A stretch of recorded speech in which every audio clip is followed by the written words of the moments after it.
మన ప్రభువును లోకరక్షకుడైన యేసుక్రీస్తు నామమున మీ అందరికీ నా యొక్క ప్రత్యేక వందనములు. ఈ ఉదయకాల సమయమున దేవుడు మనకిస్తున్నటువంటి వాగ్దానమును చదువుకుందాం. 89వ దావీదు కీర్తన 28వ వచనము. నా కృప నిత్యము అతనికి తోడుగా నుండ చేసేదను. ఆమేన్. దేవునికే మహిమ కలుగును గాక. ఈ ఉదయకాల సమయమున దేవాతి దేవుడు ఈ యొక్క వాగ్దానము ద్వారా మనందరితో మాట్లాడుతూ ఉన్నారు.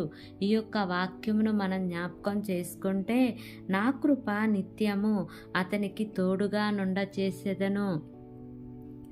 దేవుని యొక్క కృప మనకు తోడుగా ఉంటే ఆ రోజు, ఆ దినము, ప్రతి క్షణము మన జీవితాలలో ఆనందమే, సంతోషమే.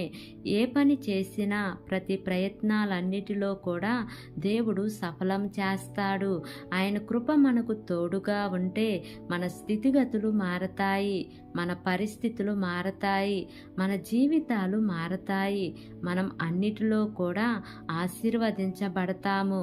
నా కృప నిత్యము నీకు తోడుగా ఉండును అంటే, లోకంలో మనుషుల తోడు ఉన్నా లేకపోయినా, ఎవరు నీకు నీడగా ఉన్నా లేకపోయినా, దేవుని యొక్క తోడు అనేది మనకు చాలా అవసరము.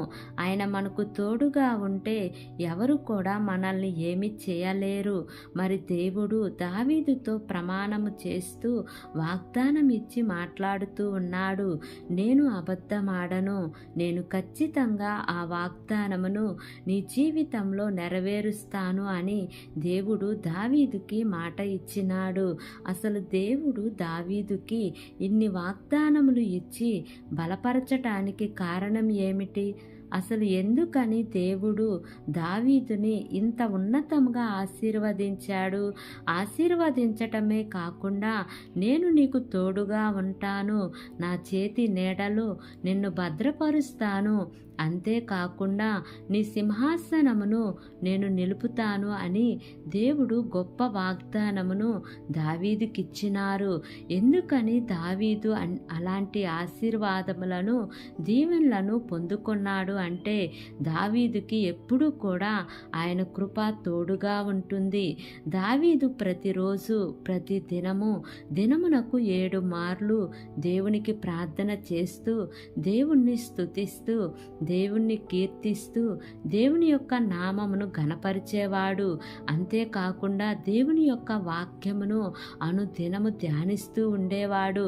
దావీదు భక్తిని చూసిన దేవుడు, దావీదు జీవితాన్ని చూసిన దేవుడు, దావీదు ప్రార్థనా జీవితాన్ని చూసిన దేవుడు అంటున్నాడు, నా కృప నిత్యము నీకు తోడుగా ఉంటుంది, నా చెయ్యి ఎడతెగక నీకు తోడుగా ఉంటుంది అని చెప్పి దేవుడు దావీదుకి వాగ్దానమిచ్చి నడిపించారు. ఈ ఉదయకాల సమయమున ఈ యొక్క వాక్యము వింటున్న ప్రియా సహోదరి, సహోదరుడా, మనము కూడా ఒక్కసారి ఆలోచిస్తే, మన యొక్క భక్తితో దేవునిని మనము కూడా దావీదు వలె సంతోష పెడితే, ఈ వాగ్దానాలన్నిటినీ కూడా దేవుడు మన జీవితాలలో నెరవేరుస్తారు. ఈ లోకంలో మనుషుల తోడు మనకు ఉన్నా లేకపోయినా, దేవుని తోడు మనకు లేకపోతే మనం ఏమి చేయలేము. మనం జీవిస్తున్నామంటే ఆయన కృప. కాబట్టి ఈ వాగ్దానమును నమ్మి, ఈ వాగ్దానం ప్రకారంగా జీవిద్దాం. దేవుడి వాగ్దానము మనందరి జీవితములలో నెరవేర్చబడును కాక. ఆమేన్. ప్రార్థన చేసుకుందాం. ప్రేమ కలిగిన యేసయ్యా, కృప కలిగిన దేవా, నీకు వందనాలు తండ్రి, నీకు స్తోత్రములు ప్రభువా. ఇంతవరకు నీ కృపలో మమ్మల్ని కాచి కాపాడిన విధానాన్ని బట్టి నీకు వందనాలు తండ్రి. ఈ ఉదయకాల సమయమున మీరు మాకు ఇస్తున్నటువంటి వాగ్దానాన్ని బట్టి నీకు వందనాలు ప్రభువా. ఎంతమంది బిడ్డలు ఈ వాక్యమును విని ఈ ప్రార్థనలో ఏకీభవిస్తున్నారో తండ్రి, ప్రతి కుటుంబాన్ని మీరు జ్ఞాపకం చేసుకోండియా.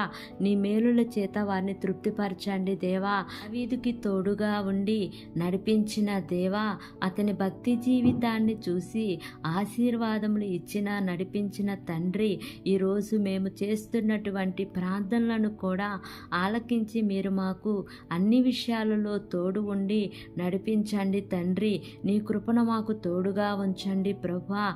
ఈ వాక్యము వింటున్న వారి జీవితాలలో మీ కార్యములను నూతనపరచండి తండ్రి. మా దేశమును, దేశ ప్రజలను, దేశమును పరిపాలిస్తున్న ప్రతి అధికారుల కుటుంబాలను మీరు జ్ఞాపకం చేసుకోండి అయ్యా. నీ మేలుల చేత వారిని తృప్తిపరచండి తండ్రి. అయ్యా, వారికి మంచి ఆరోగ్యమును దయచేయండి అయ్యా. వారు ఏ పని చేసినను సఫలతను మీరు వారికి అనుగ్రహించండి అయ్యా.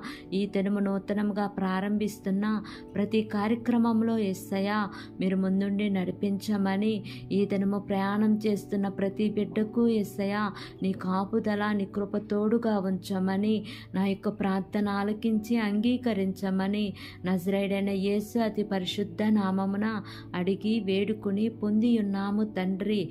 Amen, amen, amen. Praise the Lord. God bless you all.